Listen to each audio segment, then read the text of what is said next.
BBM naik. Pengamat minta pemerintah harus jaga daya beli masyarakat menengah ke bawah. Pengamat sekaligus Direktur Eksekutif Energy Watch Mamit Setiawan berbicara soal kenaikan harga bahan bakar minyak BBM. Seperti diketahui, harga BBM subsidi seperti Pertalite saat ini ditetapkan Rp10.000 per liter dan solar Rp6.800 per liter.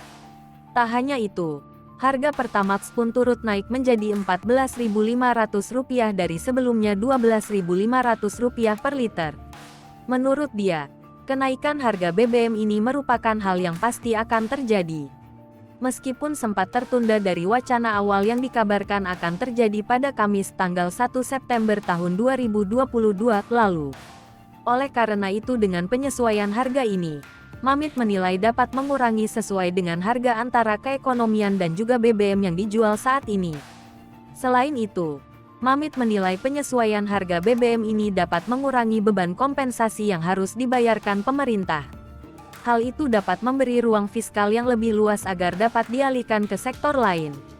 Berpotensi memicu kenaikan inflasi hingga 2%. Mamit menambahkan, kenaikan harga BBM berpotensi membuat angka inflasi meningkat hingga 2%. Namun demikian, Mamit melihat pemerintah sudah berhitung terkait sejumlah potensi gejolak yang bakal terjadi di dalam negeri imbas kenaikan harga BBM ini. Hal itu tercermin dari upaya pemerintah yang menyiapkan sejumlah bantalan sosial seperti bantuan langsung tunai (BLT) hingga bantuan subsidi.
Hai pemirsa Sri Popo TV, jangan lupa komen, like, dan subscribe, serta tonton terus berita-berita terupdate lainnya ya.